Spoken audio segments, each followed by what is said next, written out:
certified. I don't play, did a good enough job to teach you what I had here. I'm just waiting for Jackie. She had to get something printed.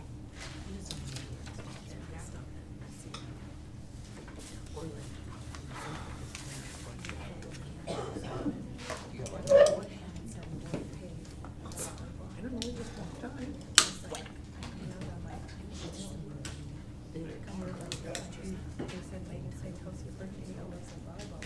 Just waiting for Jackie. I was like, and they're like, just run away. I really, I go, I'm sorry, there's three. This is for your son. Of course, it worked. There's 3 magazines. That'll probably be the case. Or the one. Oh, you were wonderful. Jackie, you ready? Okay, just take your time. All right, I'll call the Tuesday, December 16th, 2025 meeting to order at 6:04. All right, second item, roll call of directors. Zebro? Here. Gorman? Here. Kaiser? Here. Maple? Here. Stankowski? Here. Nemitsky? Here, Bauer? Here. Nest? Here. Knadler? Here. all present, all right. Item number 3, pledge of allegiance. Ready? I pledge allegiance To the flag of the United States of America and to the republic for which it stands, one nation, under God, indivisible, with liberty and justice for all. Item 4, approval of the agenda. Any changes, any adjustments?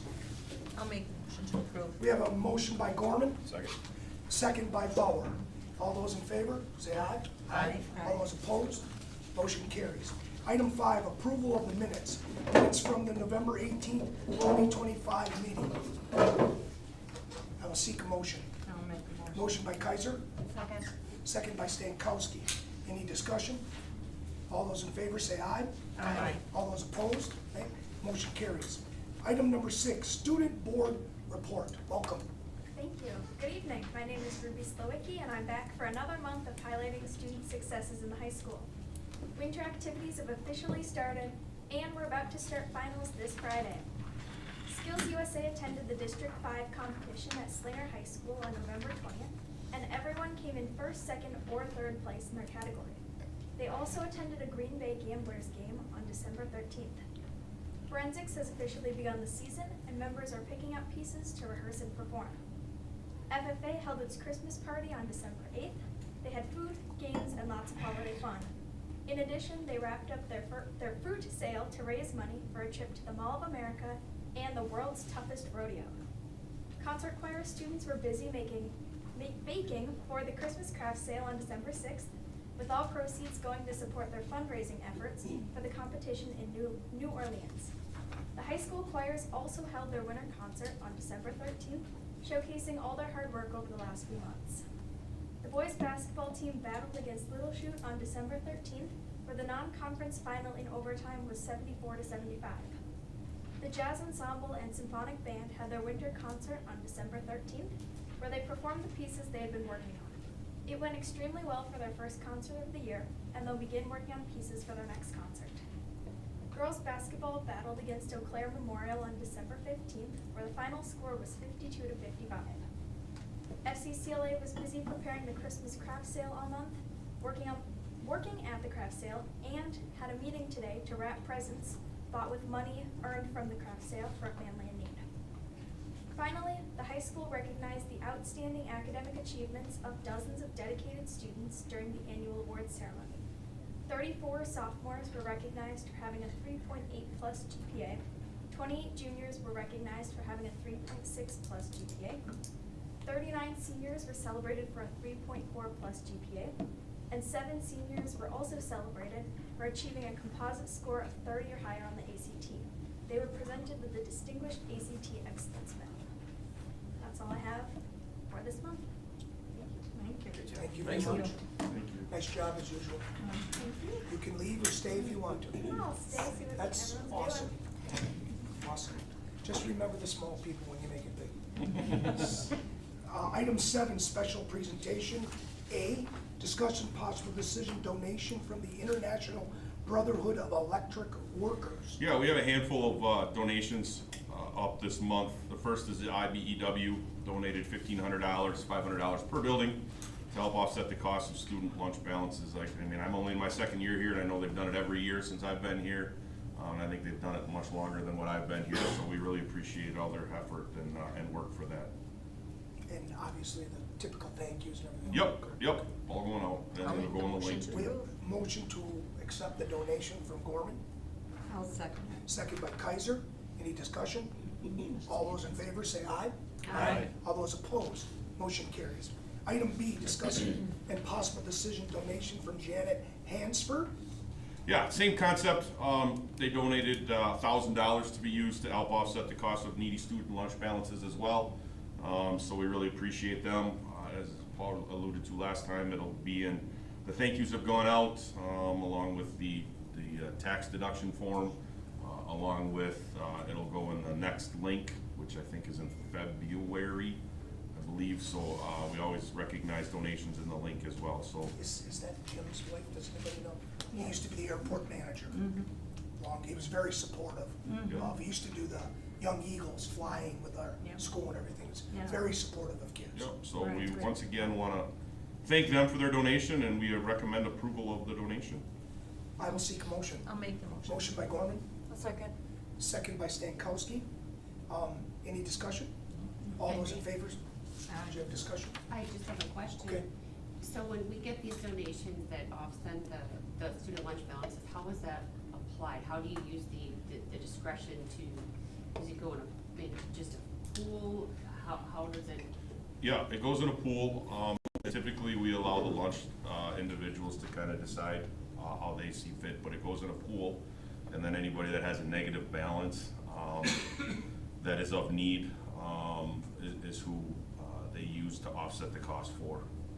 Obviously, there's free and reduced lunch, so some of those individuals already get free lunch, but it's other people that that don't qualify for that have a need that either we've identified through our conversations with them through student services, or the lunch department knows from their experiences. So there's no SOP for that, it's just No. their discretion? Yep. That answer your question? Okay, okay, all those in favor, say aye. Aye. All those opposed, say nay. Motion carries. Item C, discussion and possible decision, donation from the Knights of Columbus. Knights of Columbus gave a donation of $3,140.03 from their State Council Intellectual Disabilities Grant to help offset needs in our special education department that Brian oversees. So they'll use those funds as they see fit to purchase needed equipment and or supplies, or help offset costs of Special Olympics or something along those lines as well, that they have that come up on an annual basis. So once again, we appreciate their donation and we recommend approval. I'll make a motion. Motion by Kaiser, I'll second. second by Bauer. Any discussion? All those in favor say aye. Aye. All those opposed, nay. Carries. Motion carries. First of all, we have a great community that constantly gives. We have a lot of great organizations, and it's a great place to live. Thanks to everybody. Okay, item D, discussion, truancy presentation. Okay, we got Tom up to kind of talk about that, how the truancy process works, so we'll turn him Oh, wait. loose. What do we do? Oh, I'm sorry, I must have an older one. Okay. Yeah. We eliminated the, I I see moved that. summer school to the next, just because we just approved somebody this month. So I was asked to just provide an overview of what truancy and it looks like in attendance. If there's any questions as it comes up, please ask. So just as a general overview, I've included the Wisconsin State statute of what truancy looks like. Students become truant or habitually truant when they miss all or part of 5 days a semester without a valid excuse. Through 118.15, all kids under the age of 18 have to attend. That's where the law comes into play with school attendance and becoming truant.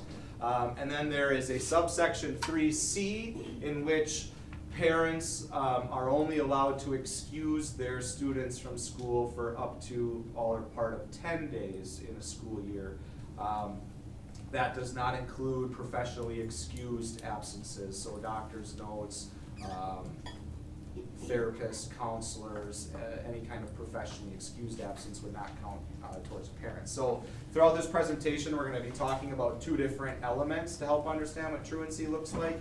It comes in the form of unexcused absences in which a student's not there and the school was not notified, or in abundance of excused, where now we have to call them unexcused because the parent is calling their student in too much and they're missing too much school. So there's two arms to this. Along with the state statute, Marathon County has an ordinance. Really, it just takes the state statute and adopts it and adds county specific. When we talk truancy schools to schools, it's very difficult to have common conversations because every county handles truancy different. And I would like to take this opportunity to applaud Marathon County. I have yet to run into a school who talks about their county in a more positive light and what they've done to try to address truancy. We have a very strong system here. There are some counties who will refuse to take a kid to court for truancy. They will not adopt and put them on the docket. We get 2 days a week where we have judges hearing cases. So they've been very progressive. They communicate with schools very well. So I would just like to take that opportunity to applaud Marathon County. What they're doing to get kids in school is beyond what a lot of other counties are doing. Then I just included what our board policy is, which again really just takes state statute, county statute, and puts it into our board policy. And so it's 5200 if you want to look at it in more depth. But again, I'm going to highlight the language that includes and is adopted straight from state statute, the two areas of parent excused absences and unexcused absences. Again, not to include professionally excused or other types of absences. I included a link to the handbook in which our procedures are detailed if you want to look them in more depth, but I'm going to highlight them kind of on a, I guess, eagle-eye view here. So starting from scratch, when a student is absent, parents are required to notify the school of in absence. If a student is marked absent and no phone call was made, in Skyward a W appears. It stands for a web absence, so if a parent sees that, they know somebody was marked absent, there's no excuse, and it sits there. There's also a robocall that goes out, so you get one that says your student was marked absent today, notifying the parents. So they get that after school.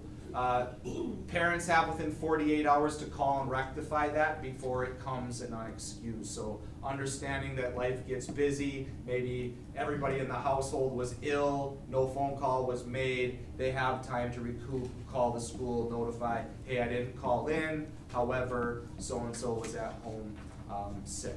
So, Tom, Yep. sorry, so the parent gets called, you said after school? Yes. What about like young students? The elementary, they call, Okay. right? So if a student is marked absent in the morning Okay. and no call was made, they call, hey, so-and-so's not in school today. Do you have them home with you? Do you? Right, okay. Yeah. Do you call still? We do not.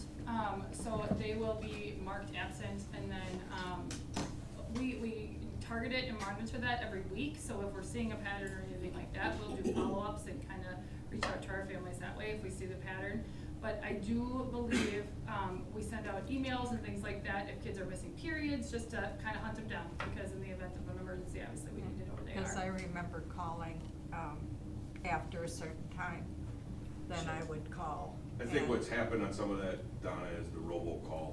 Oh, the robocall. Systems have taken over calling. Oh, okay. So you don't have to do that individually because of the time that it takes for admin assistants to make all those individual calls when you're talking Yeah, about it- 600 kids Sometimes it did in take a a building, while. so, yeah. So that's how an absence would convert to an unexcused absence. And so then once we have unexcused absences and potentially eventually excessive excused absences, they enter a tiered system. And this is where Marathon County developed this coming out of COVID. So this was, this is 3 years running where this tiered system has been put into place. Coming out of COVID, we weren't sure that they were gonna let us back in the courtrooms, and this was kind of the DA's attempt of saying, we will, but we want a very procedural step, knowing that we've exhausted all options before we take a kid into court. And it really empowered the schools through this process and continues to, and this is a system that, again, gets talked about on a state level of other counties trying to replicate. So level 1 would be a student has gets their first unexcused absence, maybe it's 2 depending on the situation, face-to-face conversation with that attendance officer, which is usually our assistant principals. Sometimes it might be Kelly Remendini, our dean of students and athletic director.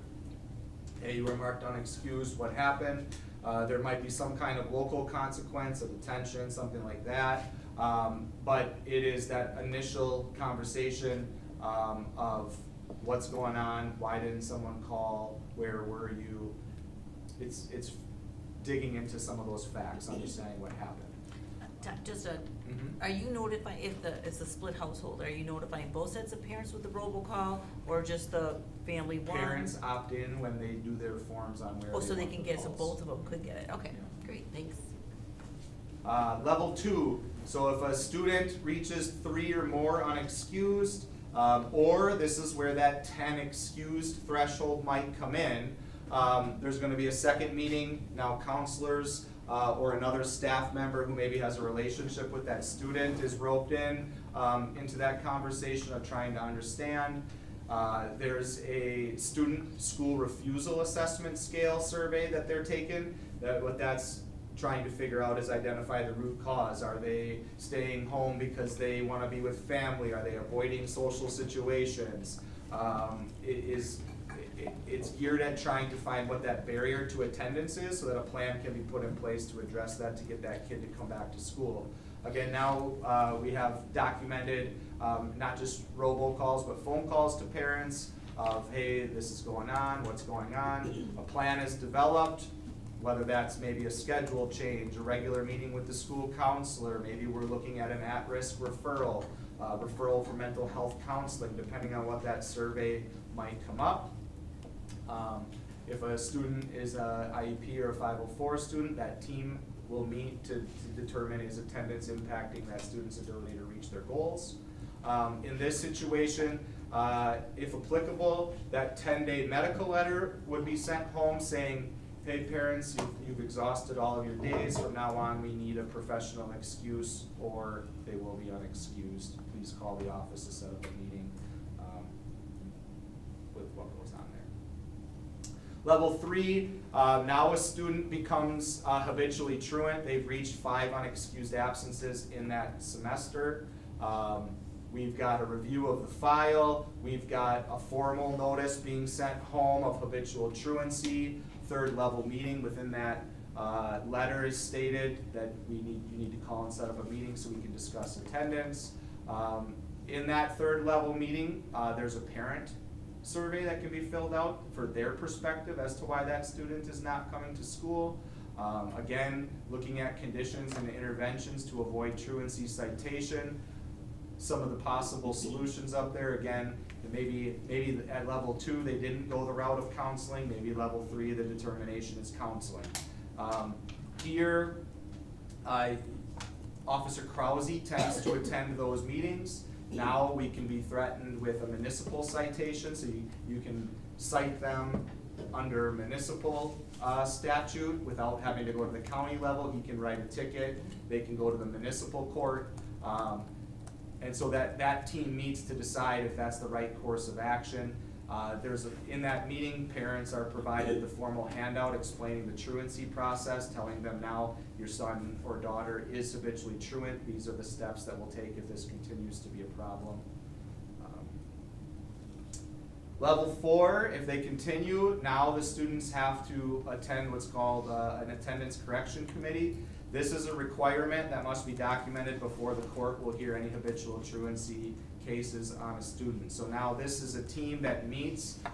Usually it's the counselor's team, the school psych might be involved. Both of Officer Krause typically, school administration, and now they're looking to review those steps that we talked about in level 3. Are they working? If they're not, what are the next steps? If they are working, continually to progress monitor, is attendance improving? Here, there may be opportunities for additional local decisions of consequences. In my experience, typically at level 3, Officer Krause likes to issue the warning, and if it gets to level 4, now a municipal citation might come. We also have United Way provides us a check for attendance incentives every year, so we might work on, if you come to school for 2 weeks, we can get a monster or some kind of incentive system. Tom, do they still have an outside person from the county coming in, checking on the kids that are truant or have other issues going on at home? No, last year when we were talking budget cuts, the mirror image contract was one that we cut in favor of adding the Dean of Students role to Kelly. Okay. And so now she's getting involved in the attendance process, and I can explain that when we get to kind of that piece. All So this is level 4. If a student's attendance still does not improve, that's when the school can issue a truancy citation. That goes with a certified parent cover letter. They are issued a court appearance date. It's Wednesdays and Thursdays after school up at the Marathon County Courthouse. You have an initial visit with the judge in which the judge reviews the attendance record, talks to the student about why they're missing school, makes sure that they understand that it is state law that they have to be there. That's the initial one. Then at that point, he turns it back over to the attendance correction committee to monitor, and then through that monitoring, that committee either recommends a sanctions hearing or continuing to keep it. If it's a sanctions hearing, they can go back to court, and that is where they would receive potential sanctions or solutions from the judge, in which that truancy is a criminal violation at that point, and there's just a list of potential ways or penalties that a student might face if they get to that level. They've really beefed it up. They have beefed it up. Yeah. One thing that I will say that I like that the judges have really done is they've turned to electronics as a punishment. I once got to keep an Xbox in our vault for a month because the student was staying up too late, not getting up for school, and so the judge ordered I confiscate his Xbox for a month. So they're trying to get to the root cause of why a kid's not in school and help schools with that. And I will say that not every county is doing that. And that has been a benefit. Considerations that impact attendance, and so like just I guess some of that decision making that goes into it, as well as some of the challenges that we are facing when it comes to attendance. That 10 excused absence limitation is becoming more and more difficult for families and schools to consider. Why? Cost of healthcare and office visits. If a family knows that their student has a 103-degree fever and the flu just went through the house, it's really hard to ask them to go to the doctors, pay $300 for a note, when it's a 103-degree fever and our policy says they can't come to school. That makes it really difficult. We're seeing an increase in a difference between school calendar and family work calendar. Families aren't necessarily taking vacation when we have off. They're taking vacation when it's a downtime in family business. And those days add up really fast. When you get sick a couple times, then you go on a 5-day vacation. And that's just a reality. And so when we're working with families, we just talk about communicate with us. Just make sure that we're constantly talking. if that's gonna happen. And we're seeing a huge increase in open-ended medical notes to get around that professional note piece of, a doctor may write something for, something that just says they're allowed to miss school and they want due to this condition. And we're seeing an increased number to that, and under state statute, we can't do much about that, because that falls under that professional excused note. So those are some of the when we're talking those 10 excused absence limitations, some things that we deal with that aren't always easy to navigate. When we're dealing with a student with unexcused, trying to figure out what's gonna work, support versus sanction. Some kids support is gonna work way more, some kids that sanction is gonna work way more. For some kids, the first couple periods, the threat of a municipal citation is all it takes. Others, that's not going to get them to come to school. We are finding the most important piece is that family engagement, of involving parents in the conversation as much as possible. One thing I forgot to mention that Marathon County has done that, again, is unique. They have created what's called the diversions program. So when we're working with families of younger ages, obviously if you have a fourth grader, if they're missing school, it's not always their fault. However, under state statute, as a parent, you are legally liable to get your kid to school. And so they've created a diversion program where if parents don't engage with kids getting to school, there can be criminal charges, and work with families on that end of how, and again, that works in the form of both support and sanctions to force them to engage in that, if it comes to that. And then there's this all or part of day discrepancy. So state statute says all or part of a day. So under that, by the letter of law, if I miss 8th period every day, 10 times a year for maybe leaving out of town to go up north with my family, you ran out of your 10 parent days excused by that definition. But yet, is that the same as a kid who misses 10 full days? So navigating that with families, that interpretation within schools is different every day, and it is really difficult because even DPI does not differentiate. They group it together and say, well, if you're here 70% of the day, we count that a full day. So there are discrepancies, and so when we're talking about the impact of that, navigating and weighing when we're dealing with what happens to each student who's missing, those are all different considerations that come into play. The one thing that I think we're really happy with is we've done a lot of work around chronic absenteeism through that tiered system, and you can see the payoff with attendance rate improvements. If you recall, I mentioned when we did report cards that all attendance is a year behind, right? So the most recent attendance data that DPI publishes is 23-24. They just collected 24-25 on December 9th, so that's why that's not up there. But you will see that increase that we've seen, and I included what the DPI's calculations of how to calculate that is.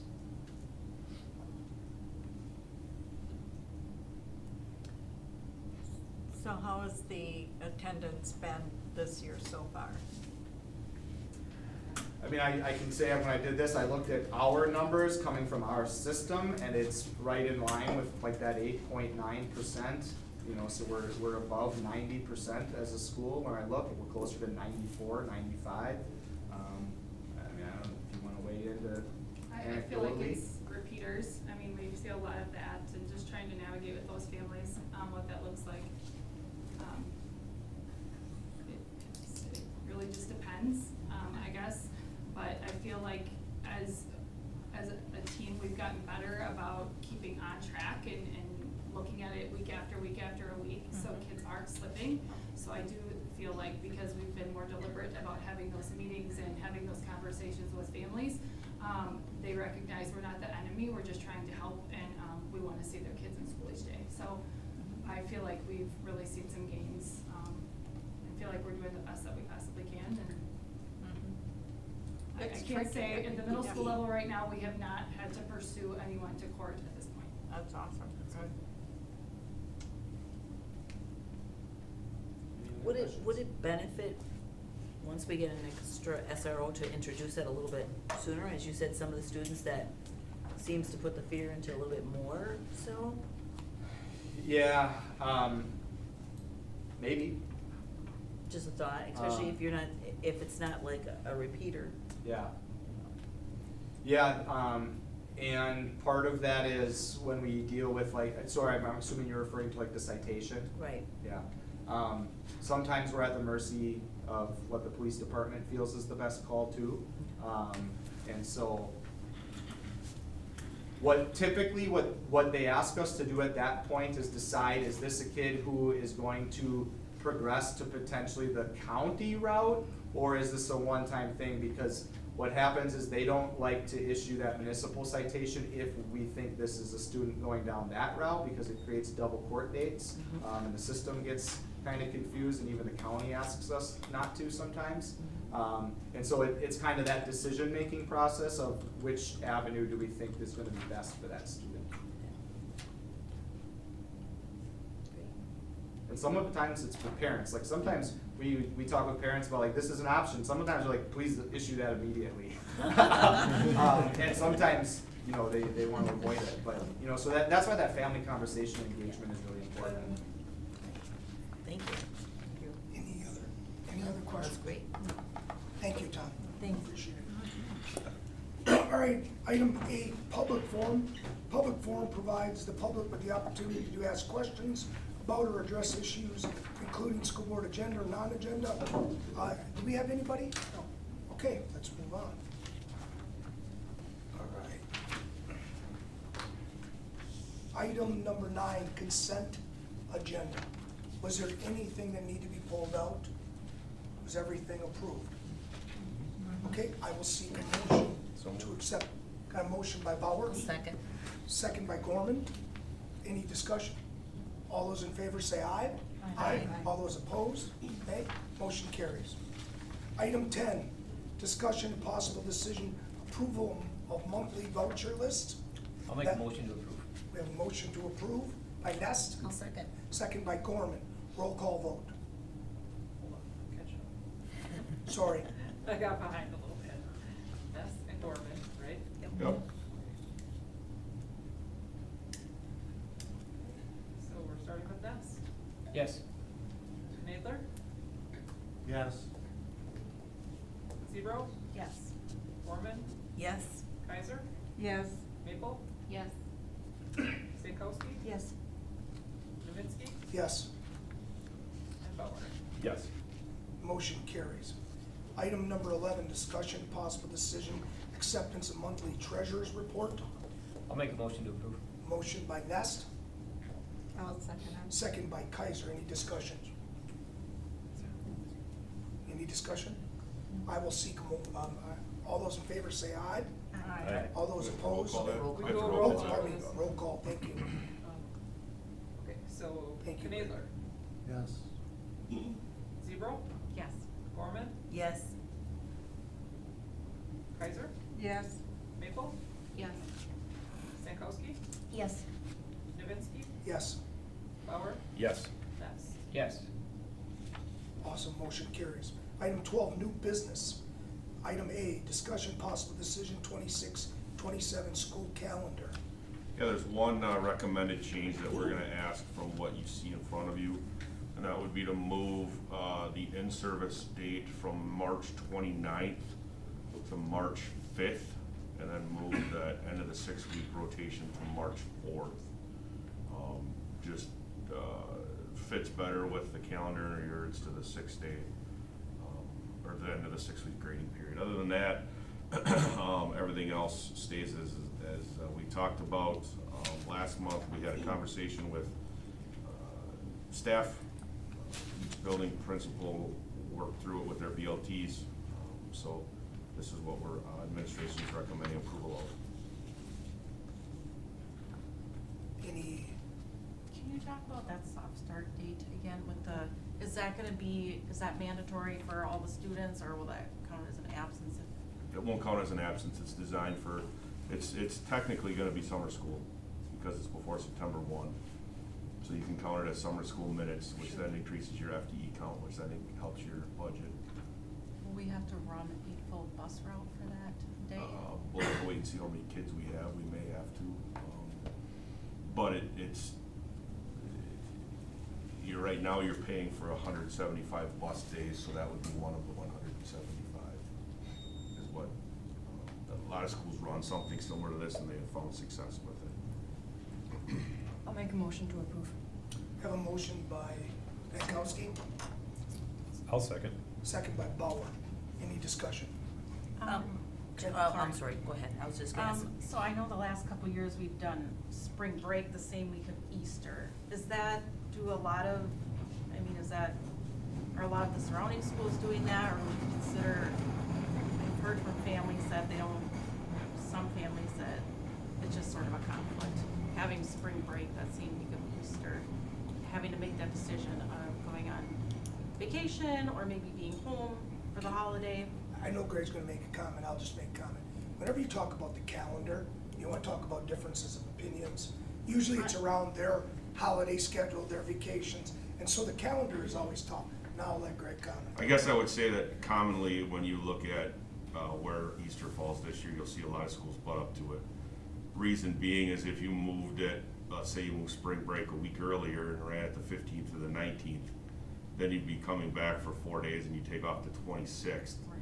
So if that's the case, then you're gonna have to add one other day back Kinda into your depends when calendar. Easter falls, I suppose. Right, then you're gonna, I mean, if Easter was the 9th, or I'm sorry, like the 11th of April, you wouldn't butt up against it. Right.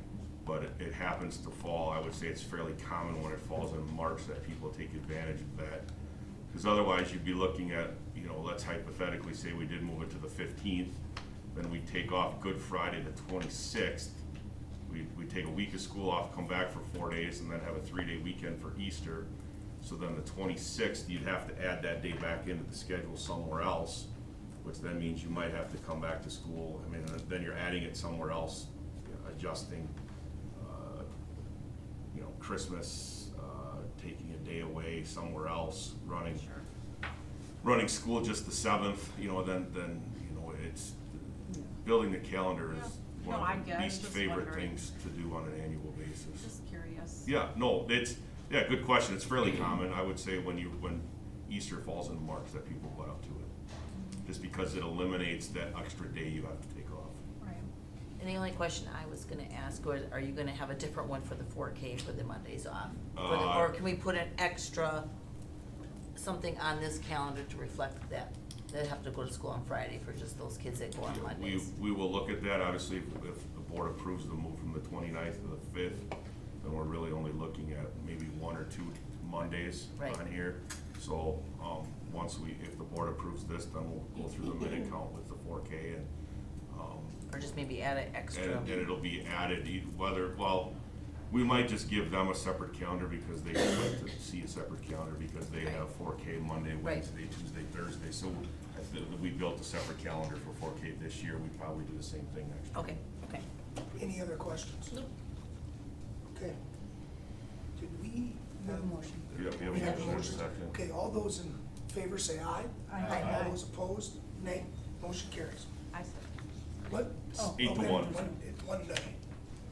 Thank you. Item B, discussion possible decision annual school safety drill update. This is the annual school safety update that we have to have with you have to submit to the DOJ website, or SharePoint, I believe is what it's called, by January 1st. Overall, we did 3 drills, 1 at each building as we're supposed to do. All 3 drills went well.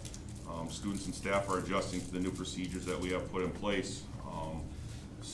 We also worked with staff at our most recent professional development day and put them through a reunification exercise, which went really well. Staff had the opportunity to see how that process would work, so I think that worked out really well, so they could see kind of how the whole process works. Not to mention, we had the tabletop a couple weeks ago we had Mosinee PD, Mosinee Fire, EMS, Safer Fire, EMS, State Patrol, Cronin Wetter, Mountain Bay, I'm trying to think if I missed it, and then emergency management ran it, and I think that's what we had. We had, 15, 20 people here on the room talking through something happened, had a great follow-up conversation. The survey results were very positive about it. They thought it was great that we're doing it, and actually, because we did it, now Wausau has reached out to emergency management to conduct one there because they realized the need for it. But overall, things went well, so administration is recommending approval of these so we can then submit them to the DOJ for the January 1st deadline. I'll make a motion to approve. Got a motion by Stankowski, I'll second. second by Nest. Any discussion? Okay, all those in favor say aye. Aye. All those opposed, nay. Motion carries. Item C, discussion possible decision to WASB Delegate Assembly Resolution. Yeah, this is yours. This is the delegate assembly resolutions for the delegate assembly that happens on Wednesday at the state convention, Wednesday afternoon. Calandra is your representative. So typically what I've always said in these situations is you have the option as a board to say, we're gonna vote on, we want her to vote this way on all of them, we want her to vote this way on certain ones, or we're only gonna dictate to her certain ones we want her to vote a certain way, or you can just say, we trust your judgment.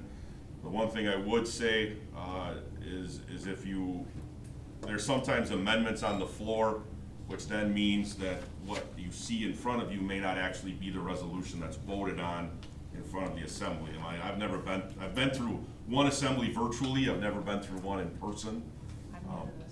Yeah, so typically that's what you see, is there'll be amendments on the floor.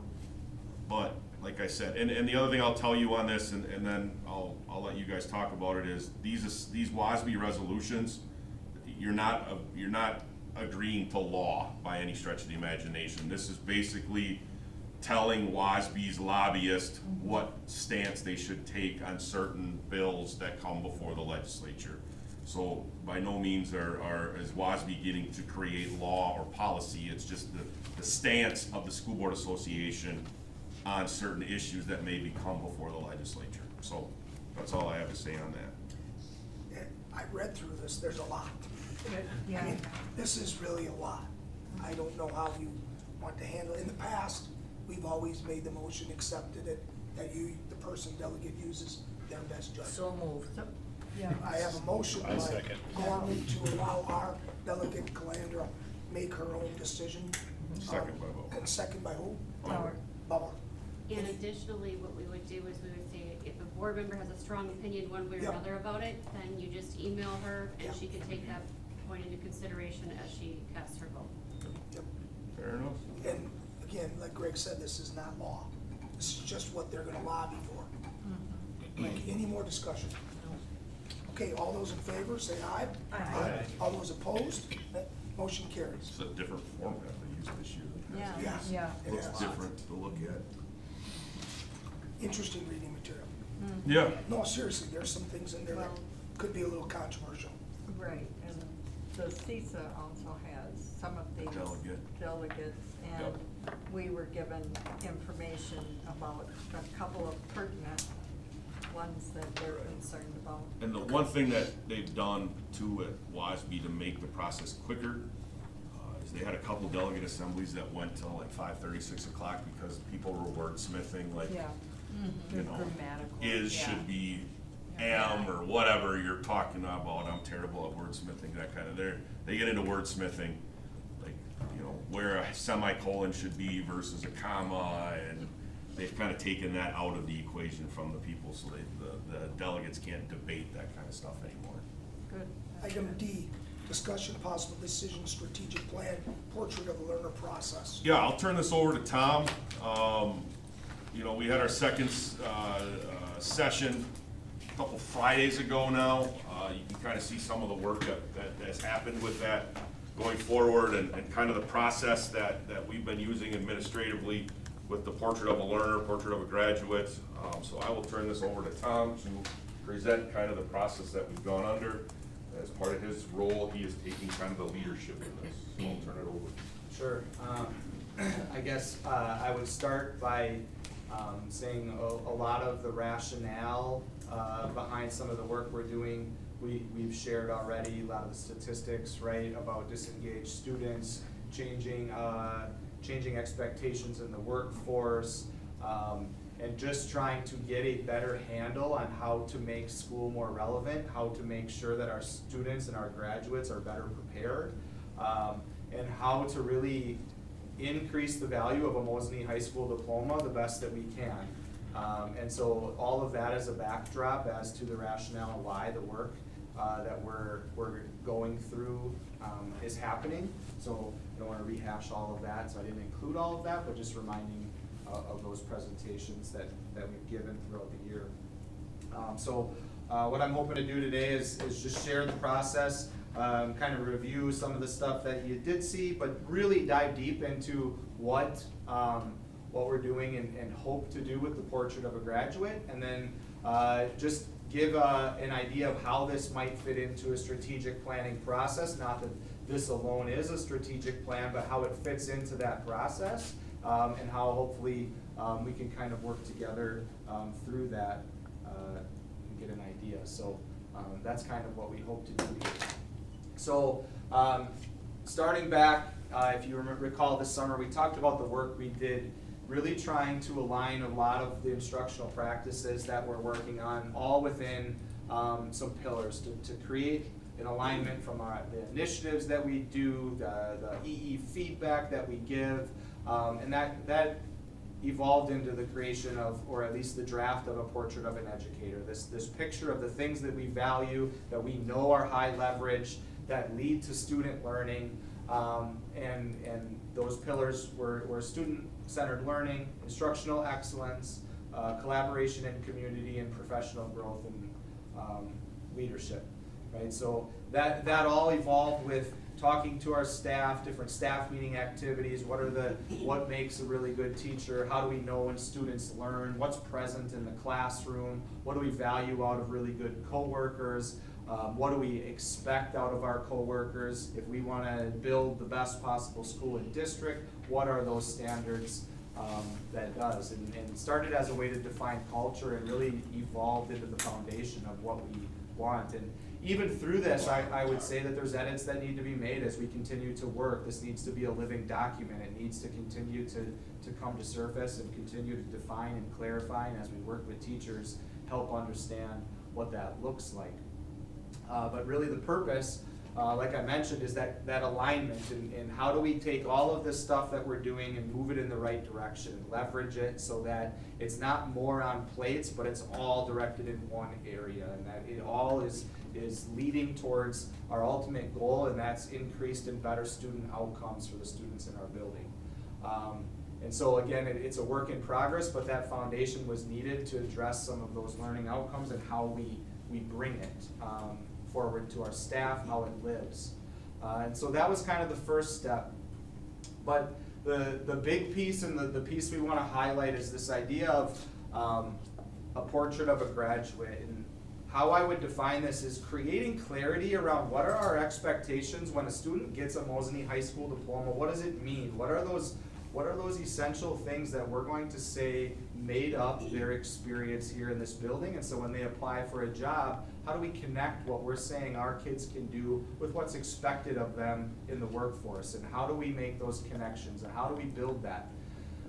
We have some built-in elements already, right? When we talk about college readiness, we have our standardized tests. Okay, we can point to our testing data, but that has shortcomings that we've talked about. We've developed our Redefining Ready report cards to drill down into even more granular data to understand beyond standardized tests, how do we ensure that kids are college ready? What are those readiness indicators? From a career standpoint, we have some of those. We've developed a very successful and robust youth apprenticeship program. We have dual credit offerings. But when we talk to employers and when we read the research about recent graduates, it's not enough. That by itself is not enough. And so how do we drill down on beyond that? What does the experience have to include that helps make sure that those students are ready? And so this is an excerpt through our work with our industry leaders that we're using as kind of that guiding idea. And I would just highlight that italicized part. That the achievement gap by itself reflects academic measurements by itself that are old and are not necessarily central to student success today. And so shifting that idea of what are the skills that a student needs beyond academic, that's still going to be a part of it. But beyond that, what do they have to do with that knowledge? As workplaces evolve, as technology changes the roles of different jobs, what is it that they're gonna have to do with that academic knowledge and institutional knowledge that they develop, and what are those skills? That's the readiness gap that we're trying to close. And when we look at our school district's mission, you know, if we were to undergo a strategic plan, I think it would definitely be something that we would want to look at and in its current form, right? We want our students to be a productive member of a multicultural society. We want to build partnerships with community. We want to develop lifelong learners who are adaptable for future change. What we're trying to do is define what that is, right? What are the skills that actually are needed for us to fulfill that school district mission? And we can sit in our silos and try to understand what that is, but this industry group and some of the other partnerships that we're proposing is getting all the stakeholders together who are living this daily and actually defining this. And trying to understand, how do we create that in our building, how do we measure this in our building, and then how do we ensure that our students are prepared for those things like our mission states.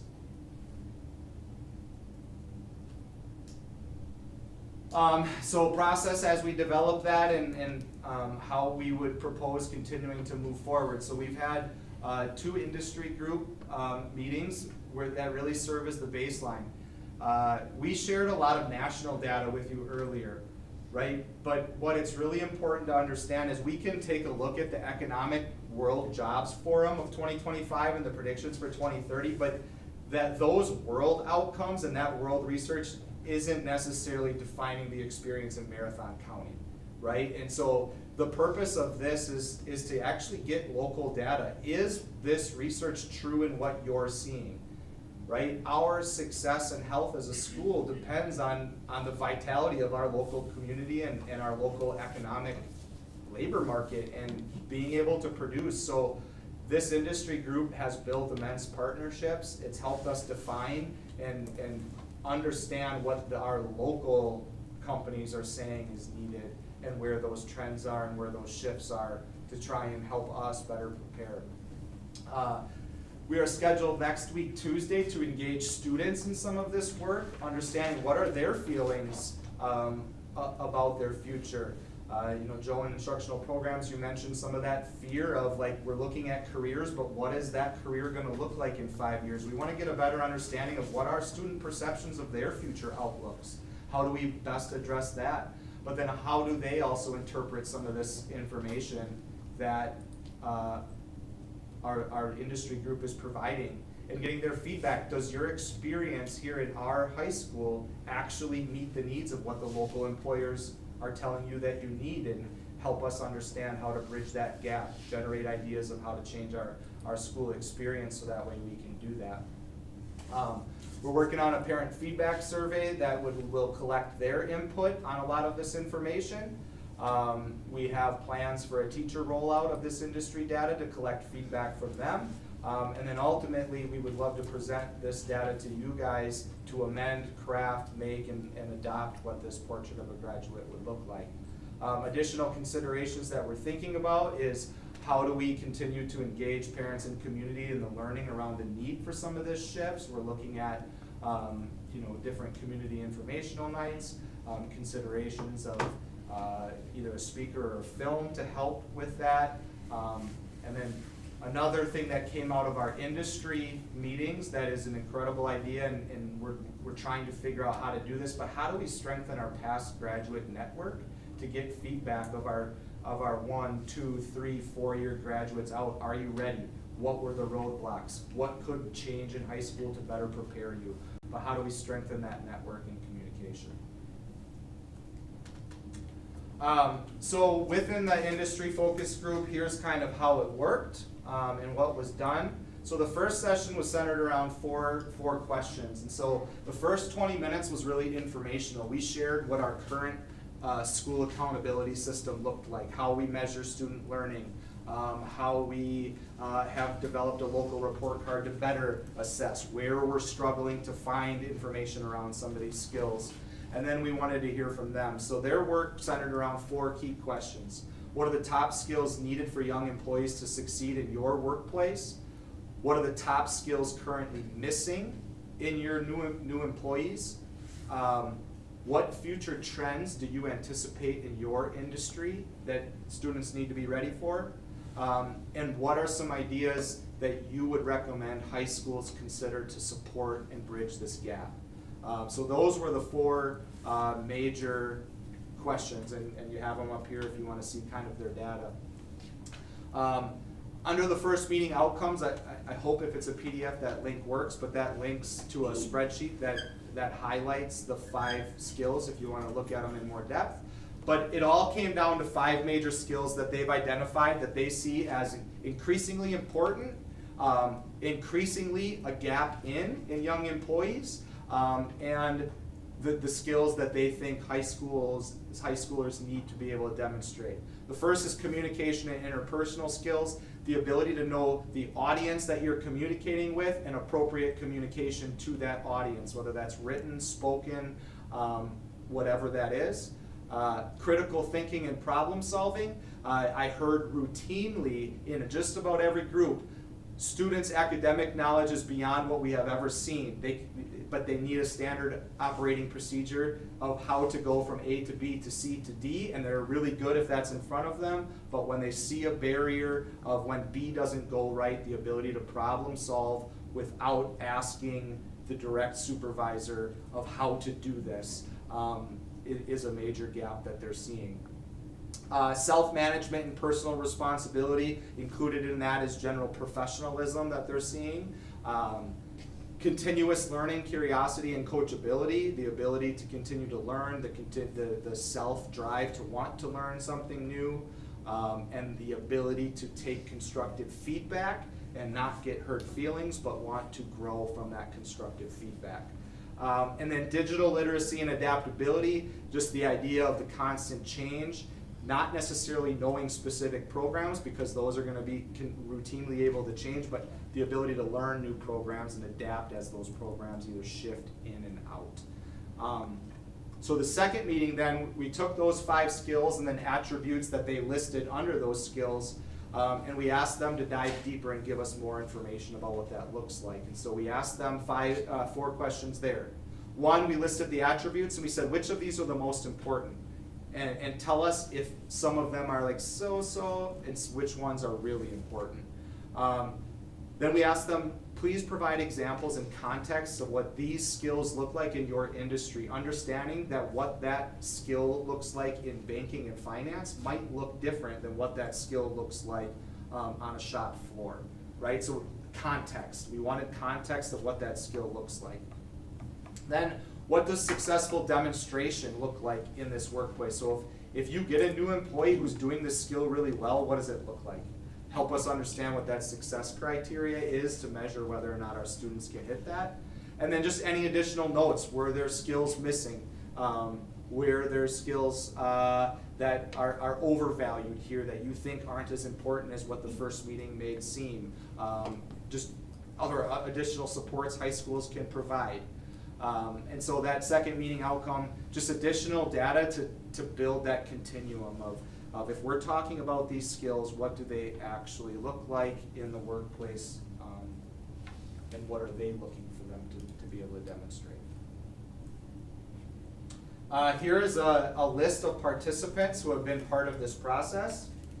I'm going to scroll up a little bit. We had representatives from all of these locations at least one of the meetings, and for, I would say, almost 90% both of the meetings. So you can see we had a really diverse representation of different industries. We still have a couple local ones in particular that I would love to engage. In particular, like the medical side of things, I think we're missing some perspective there, and we need to grow in that area. But outside of that, we have a pretty diverse representation of different skills, businesses, size of businesses here. Tom, you also had several students. Yeah, and the second one, we included students to just listen and to be able to answer some of the questions that employers had of students, really to bridge the gap. So when we do the work next week, Tuesday, we had some students who had some background as to the conversations to help, so we didn't have to spend a lot of time filling it in.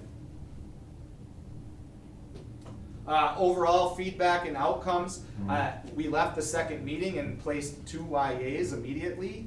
So when we talk about the mission of our school district, building stronger community partnerships, whether or not we decide that this is part of a strategic plan or not, this is something that we have to continue, because the partnerships that have happened by just sitting down in a room for an hour and a half were incredible. An hour and a half later, I got an email from the chief manufacturing officer of a local business saying, hey, I heard about this meeting, I heard you guys got this new equipment, please let me know how we can come in and help your instructors learn the industry context.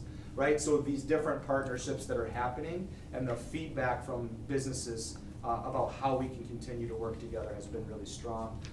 We did some exit surveys that just helped us understand whether or not they felt this work was purposeful, whether or not the facilitation was organized, that their voice was heard, and we had 100% that there's a disagree, that's not correct, it's agreed. And most important, we have quality and local data to support. Instead of using the international World Economic Forum as our priority, we have local data of local companies that we're hoping to place our graduates with as often as possible, telling us what they need out of our high school graduates.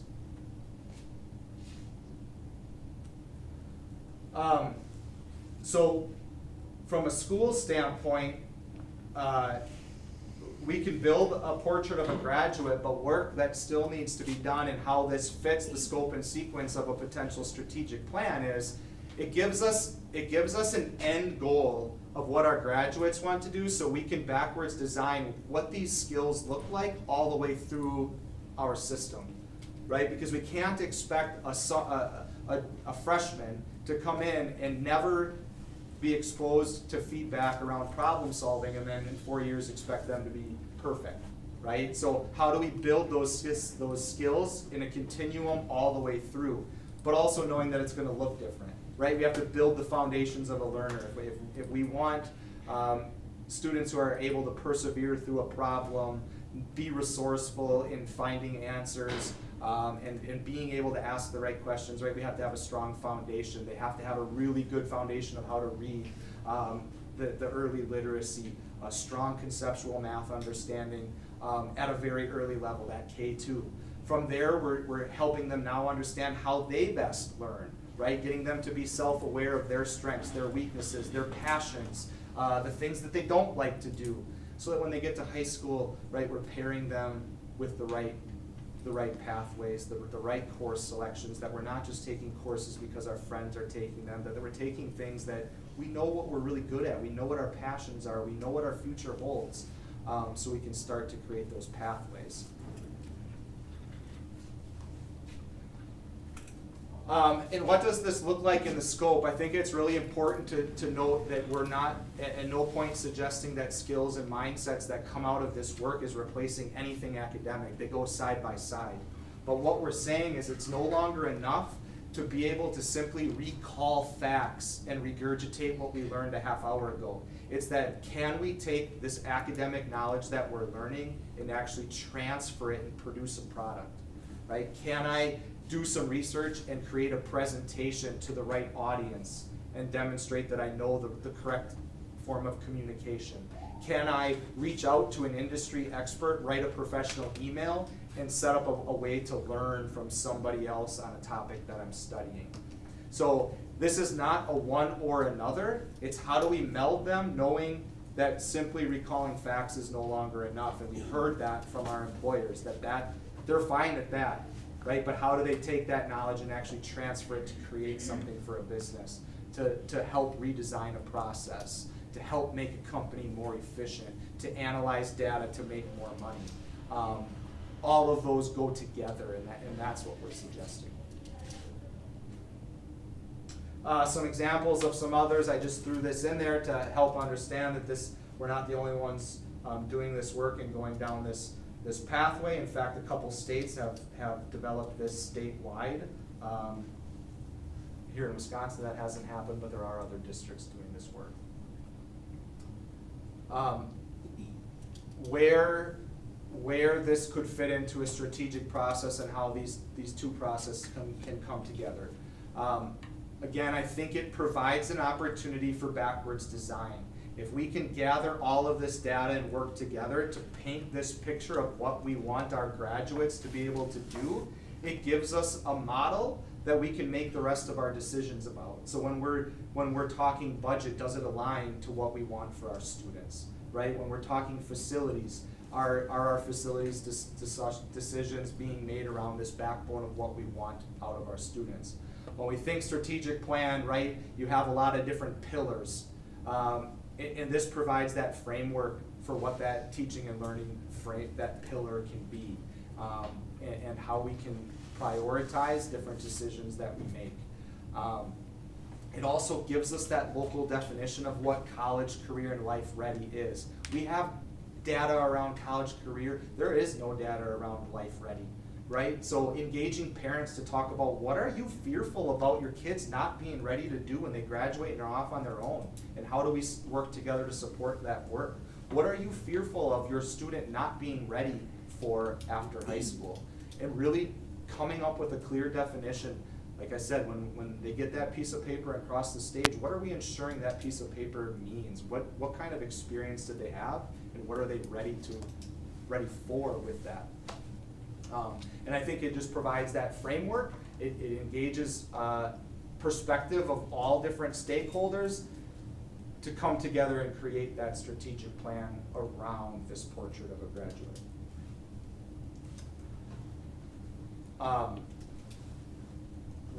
What we would love to see done is, like I said, if the board decides to go down a strategic plan route, we would love to see this be a part of it. We're engaging stakeholders already. They're coming to meetings. We are getting the data. Let's use that data to create that strategic plan. A lot of the people that are already engaged are the same people that are going to come to a community night if we engage in an outside facilitator. And they're coming here willingly. They're here. They're providing the data. It has already started, and we're hopeful to be able to continue that. Again, not saying that is the strategic plan. That we take that data and together build it with you. I have here just a proposed draft timeline of what that would look like if you guys chose to go down that route. Of the different stakeholders we're looking to engage. As I said, we have a parent survey almost done and ready to go out to families, asking them what they prioritize for skills, what are they fearful of, engaging them. Part of that will also be a willingness to join a future parent night for further in-person feedback, right? So we want to collect universal data, but then also invite people to the table who want to talk about it, who want to learn about the direction. And so we would include that. On January 19th, we're getting ready to engage staff in this work to present the industry data so they can see that, talk about what a portrait of a graduate could do, and get their feedback on these skills, what it could look like in a classroom, what they feel is the value of it. Again, in February, we would look at a follow-up parent feedback night to collect in-person data to get into much more depth, to talk what that looks like.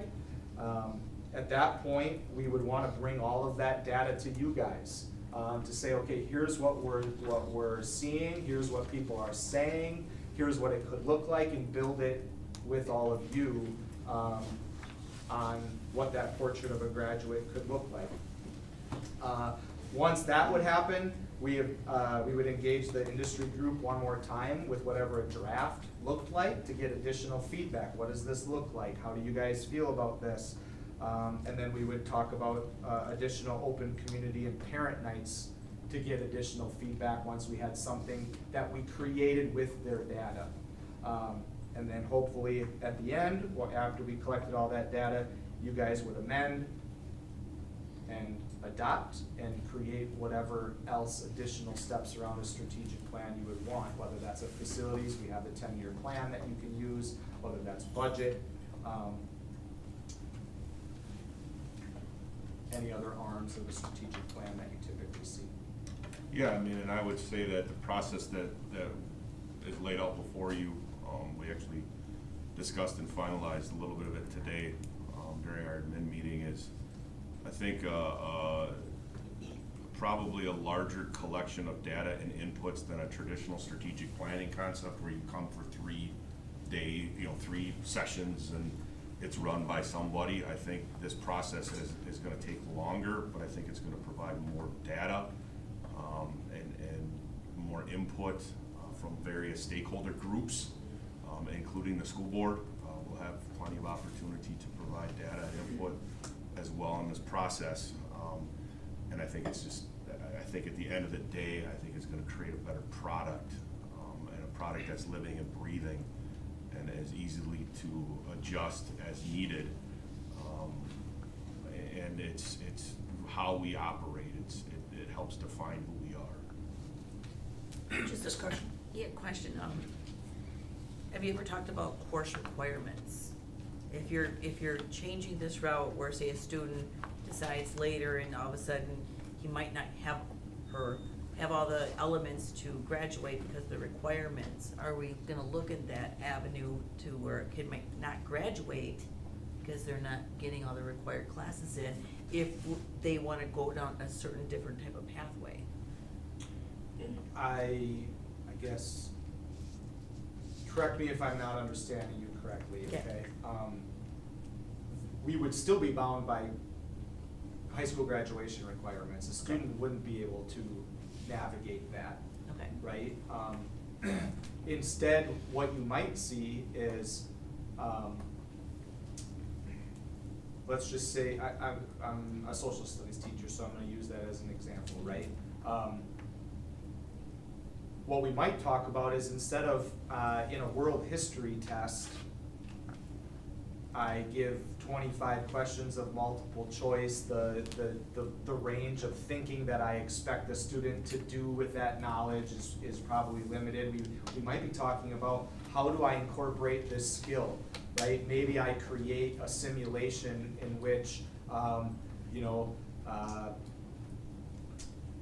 Caesar's coming back to Rome with his army, and you're Pompey, and you have to decide how are you going to save the Republic of Rome and not allow it to be an empire, right? So it's more instructional practices changing, not necessarily what classes they're gonna take. More of what kind of thinking are we required, and how do we take this academic knowledge that we have to do, and it's still very important, but what we expect kids to do with that knowledge is deeper. There's more transfer to a demonstration of product or skill. And I think that further off, I wasn't sure if your question also included, like, if a kid was headed for let's say the trades and wants to go to a 4-year school and they don't have Algebra 2 in order to get into college, do we have opportunities for them to get the Algebra 2? I mean, I think that's always constantly conversations that we're having. As I've always said, we have to have multiple pathways, multiple lanes to get kids to where they want to go, and then we have to create on-road and off-road ramps for them as needed. So if that's the situation, we will do whatever we can, short of taking the class for them. And that helping becomes them get what they need to do to reach their life goal. That could be a problem now though, right? Like, Yeah. you could, Correct. I'm not going to college, like, ask my son different hours of the day. My daughter, she's already in college, right? But you ask them at different hours of the day, their idea is something entirely different. Some days he wants to be a plumber, that's a different route. Some days he wants to be an engineer. So that's something that would exist now anyway, Right. so there would have to be a pathway for that. And if I'm understanding what you're saying, Tom, right, we're not changing, the state requires what the state requires. So instead of knowing that Caesar crossed the Rubicon, you need to know what, you maybe try to have them, what are you gonna do about it? Right. Because honestly, I don't care if any of my welders know that they did, but I would like them to be able to think, that would be cool. Yeah, or the critical thinking of what elements created a situation where this great republic in world history collapsed and became an empire and a totally different government, like what conditions happened there and create that, and what leadership attributes were present, and The process is very important. Go ahead. So when I requested this agenda item a couple months back, just to bring up the strategic plan, and at that time, I didn't know really any of this existed. So I'm not suggesting, I think this is all really good work. I like that the parents are gonna be engaged in this. You know, I think this could be a huge part of it. For me, I think it's good to have just some shared goals, and this could be part of it. Like, I would never. We're not getting rid of our strategic plan. Like, I mean, we're still gonna go through the process. Because last month we said we didn't really know if we were going to. Well, no, so- I mean, that's something we're gonna bring up, and that's what the Yeah. discussion is. I Right. don't see us, what I see is the board's role different, where we're using our resources about education. And I think the board should use their resources about finances and facilities and community involvement. I And- think and the we can instructional still- is a big piece of it, Yeah. and I think this is all really good work to be part of it, of course, like, I would ideas. never, Good in my ideas. mind, I would never suggest, like, let's scrap this and start over, like, that was never.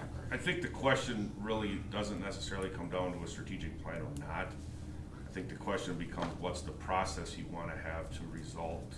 What's the process you want to engage to get to the end result? Because this process is drastically different than a traditional strategic planning process, where a facilitator comes in and takes you through a question and answer, a group session, over a handful of evenings, and gets you to an end result. That's on paper. Why do you not like that process? Because I think a lot of the stuff that's on there is not measurable and doesn't have, you know, you look at the current one, and I'm not trying to get here to bash the last one, don't get me wrong, but it had things on there like adequate progress. Well, what's adequate mean? What's the definition behind adequate? Sure, then you drill down. So that's the problem I have, is a lot of times strategic plans, that process comes up with language that doesn't have a measurable outcome, that makes it very, and some of the stuff on it was like, develop a Fund 46. Well, you know, in some cases, a school district that didn't have a Fund 46 8-10 years ago was behind the times, because that was a natural operating concept that school districts developed. I mean, so that's kind of where I come from on it, Jessica. I think it's what the outcome looks like. And I've seen too many traditional strategic plans that have outcomes that don't really move the needle on much, because the language that the facilitator puts into it is vanilla and superficial, where I feel like this process gets us better buy-in from the community, but also has a chance to move the needle as a school district. Well put. I love it. I love it. Thank you for all the work on it. Thank all the staff and the community members. I think this is fantastic. I'll make a motion to approve, to put it into our strategic plan. Okay, well, I think, I'd like to see every opportunity for all the board members to participate in even this before we get to a formal or not formal strategic plan. I think some of the board members might not care, figure it's all gonna get done good and well.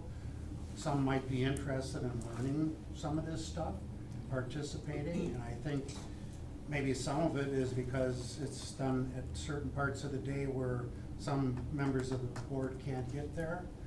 Is that something we can take into consideration? I missed the meeting. Yeah. I should have been there. I'm just telling you that I like the work they're doing, but I don't think this is the end-all to our plans. So- I think we need to talk about other things, like eventually with the board about facilities and finances and community involvement, In and this that might be. meeting. So I it's guess in what other that aspects. process looks like, I guess, is maybe what we Well, should this to me is discuss. just more of the actual academics of how we're going to apply them, more than what are we gonna talk about facilities? What are we gonna talk about finances, things like that. And I don't think we need to hire a consultant. I think we have an administrative team with us that can direct us, and we can make our own plans, and So, they don't have to be right. complex plans.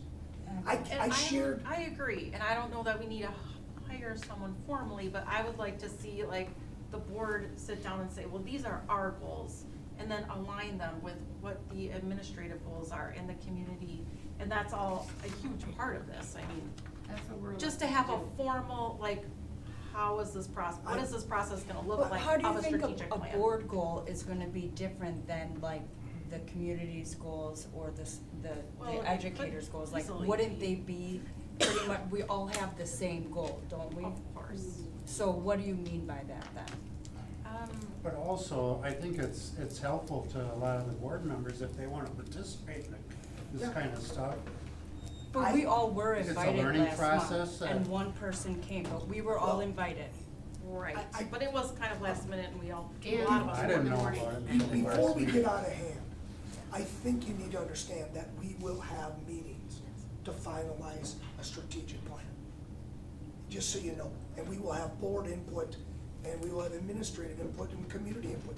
It's just the process is starting, okay? So I don't want you to sit there and think that they're gonna make decisions for you. No, You I get the don't think final that. decision, but I think what they're doing is very important. Tom, you wanna say Well, something? I just was gonna suggest, I agree, and I included in, on the bottom of that proposed timeline, I would invite whether it was open to any board member, or if you wanted to assign delegates to the, like, the task of I see that. each time we meet, please I bring see that. somebody, right? And, even if you wanted to assign somebody like on a debrief or a post to come look at the data afterwards and talk about what this data means, how does that fit in? I agree, the more that we come up with this together, this more Yeah. becomes a living document, right?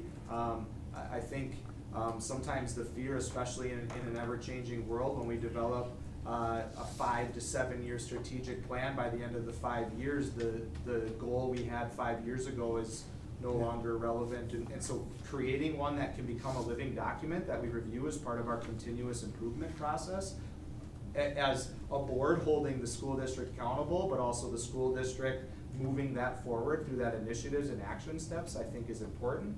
And that's why I also, I think Calandra's point and Joe's point of, you know, once we get that data, sitting down and you guys having a retreat to analyze that data and how does that fit the rest of the pillars? What are your goals as a board? Because ultimately that strategic plan and that portrait of a graduate is yours to adopt. And just remember, a strategic plan is just a plan.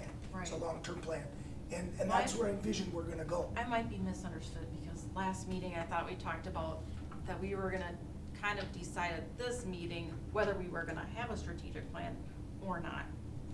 So, or what that might Well, look like. Maybe it was my fault then, but And if I. I So maybe it's just understand right, a miscommunication. strategic plan is not necessarily this. No, This it is, can be this is. part, be a it should be huge part of It would be it. a big Part of part of it. it. Right.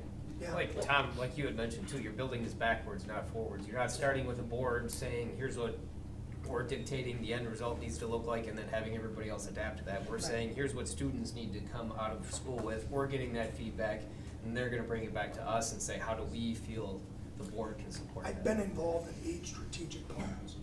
And to be quite honest with you, much like Greg said, most of it was just on paper, where you paid a consultant $15,000 to tell you the way you should think. And I don't think that's the way to go. I think we have enough expertise on the board, administration, that we can say, here is our facility plan for the next 5 years. Here is our financial And plan. maybe our strategic plan doesn't look like that, that's fine, but what does it look like? I think that should be. I think it's gonna be a plan based on what we think it should be important. What they're doing is they're actually going to the nuts and bolts about what the students need, I rather think than what, us telling them that. I think if you were to ask me what a strategic plan looks like, I think it has to be a roadmap, but it has to have measurable outcomes, measurable, concrete things that you can look at, and avoid using words like adequate or approximate or you know, develop a Fund 46. I mean, that doesn't need to be in a strategic plan. That can just be quite frankly, somebody in my seat should be telling you that we should be developing a Fund 46. A strategic plan should not dictate that. Did That's you- something that's my responsibility as a superintendent to bring to you if I'm doing my job. And so that's the way I look at that. And quite frankly, that's a checkbox, like a 10-year maintenance plan. I mean, if Dan and Steve are worth their weight in gold, they're gonna create one and bring it to you and update it as needs come up and as needs change and as things get checked off the list, something new gets added, and I would tell you probably things get added faster than they get off the list. But those are things that should be expectations, not outlined in a plan. So if you're looking, if my opinion on a plan would be, it's something that lives and breathes and changes and pivots and it leads the direction that we want to go and avoids vague terms. And I think Jessica used the word SMART goals. Yes. It needs to have something measurable in it. Guys, did you look at the one I sent you from our last 5 years? I mean, if you really look at it, there's an countless amount of things we didn't even address in 5 years. And I don't want that. If we only have, like, let's say facilities, we have 2 goals. Okay, then let's accomplish those 2 goals. The finances, if we have 2 goals, that's fine. Let's accomplish 2 goals. Let's just not put something down on paper. Let's actually look at things that we make board decisions on a regular basis to accomplish. But that's on leadership to ensure that we are truly striving to those objectives. I know, but ultimately, you approved the last strategic plan, so the leadership is your fault.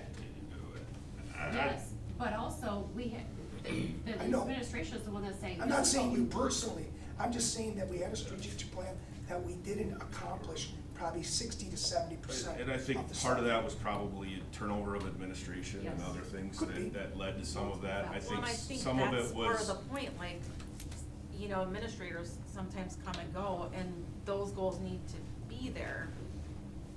You need to have that 3 to 5 year. Because roadmap. yes, I well, disagree. Steve and Dan are very I responsible. agree. What if But- Steve retires or something, you know what I mean? But the We need to goal- have that on our end too, to be accountable. The goal should be broad enough that it can move, not that it just sits there it should be able to breathe and work and do something, not just be words on a paper that nobody reads or nobody. And my feeling is that's exactly what they were. Where That's I what- would like SMART goals, I would like very specific things, and I don't want a lot of things. That we can accomplish, if we don't accomplish them in 5 years, well then maybe we look at it for the next 5 years, whoever's on the board. I mean, I think we're all in agreement with what we want. It's just. Let's call the question. Okay. Well, We have a motion, I second that we have a motion. second by Bella. Any more discussion? What So is what the exactly motion? is The motion is that the portrait of a learner process will be part of our strategic plan. Correct. What does that mean? Here, I don't- can I just interject real quickly? Or do you wanna go ahead first? Go ahead. I think it would be best, my recommendation to you would be, let's let this process with the portrait of a learner play out, along with staff, student engagement, your engagement, and then once that process is done, then let's talk about how that might fit into other plans and goals that you want to establish as a school board, around that and other things.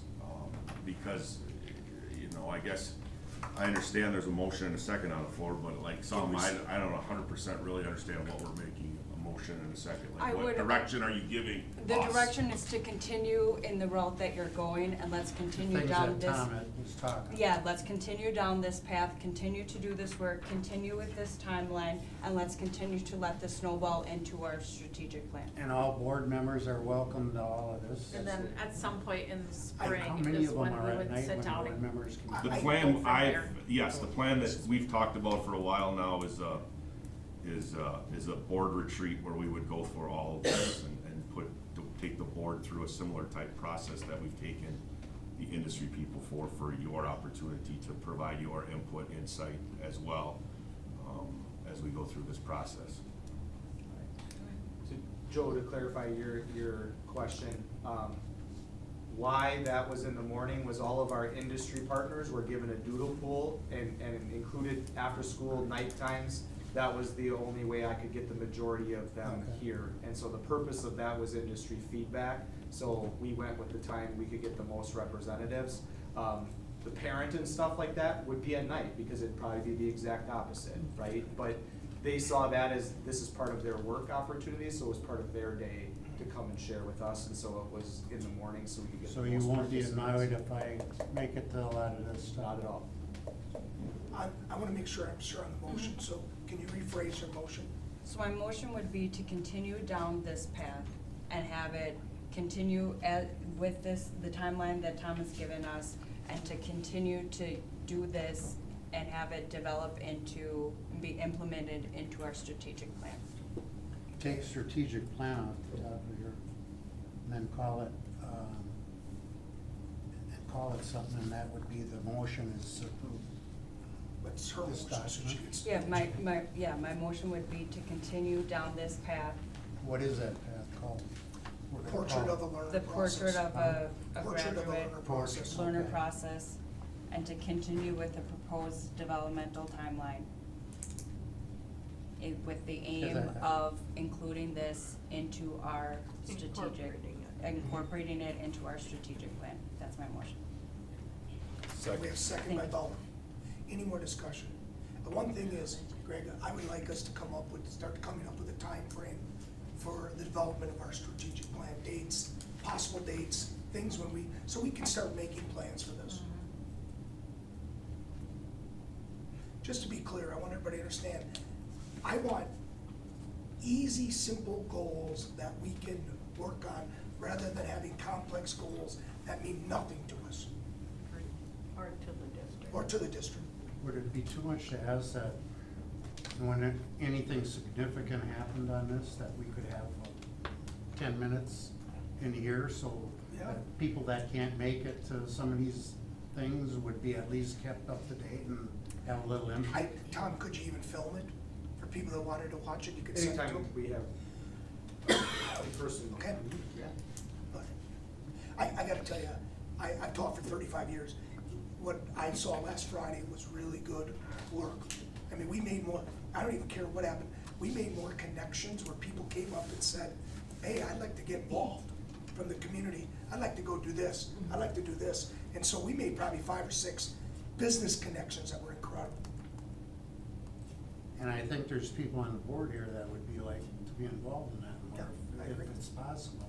Okay. That's all we're asking. I also wanna make sure we're clear on that we are doing some type of plan.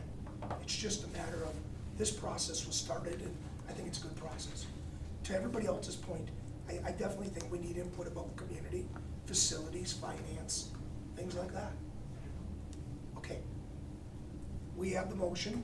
All those in favor say aye. Aye. All those opposed, nay. Motion carries. All right, administrative reports. I have nothing new to add. Well, real quickly, there is a convention, for those of you going to the convention, there is a document in there, that kind of outlines your daily plans, what things are, and things that I have registered us for.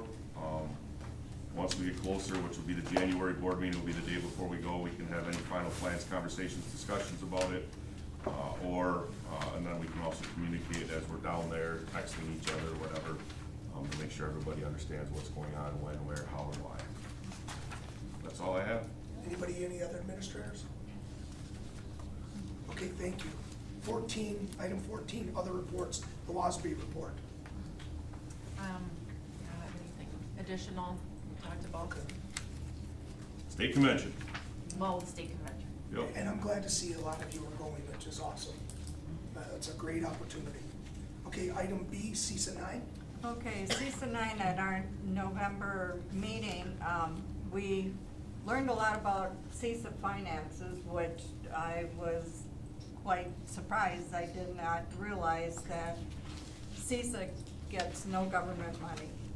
The money that CISA operates with is all by membership. Is that a good way to put it? They get no direct tax. Tax. They get no direct government money. All their survival money comes through the sale of their services to us. Right, and we had a really good presentation by the audit people, and which was really nice to at least get your mind or into how a lot of the programs operate and why they operate and how they're funded and stuff like that, so it really was an interesting meeting. Erin Truax is from Mosinee girl, and she's just doing awesome things at CISA. And the Edgar School District was recognized for the building of their new outdoor classroom. And Ann Riblake is also using, and I think I've said this, Findorf as their high school gym. And they have been they had the ribbon cutting, and they're so excited that everything, the project was on time, it was done just perfectly. So it's kinda nice to share that piece with Riblake. And our December meeting was supposed to be a holiday meeting, but we had to do it virtual. So, anyway, so it was second year in a row they said they had to do a December meeting virtually because of the weather. So, anyway, but that's my report. Thank you both. All right, item 15, future agenda items. There's evaluations of administration of myself. Elementary school's presenting, so there'll be a summer school presentation where we'll kind of talk about our summer school kind of timeline and the dates. We've already kind of selected the dates, so our dates will be starting the early June, that first full week. The first week of no school will take off. Summer school tentatively is gonna start June 1 and tentatively be done July 2nd. So we'll be done by the 4th of July this year, which is a good thing. And then we have to do the open enrollment space availability caps. It's a lot of words. We have to do that every January, so that'll be on the agenda as well. Okay, awesome. Item 16, move into closed executive session. We will look at section 19.851C, reads considering employment, promotion, compensation, or performance evaluation data of any public employee over which the governmental body has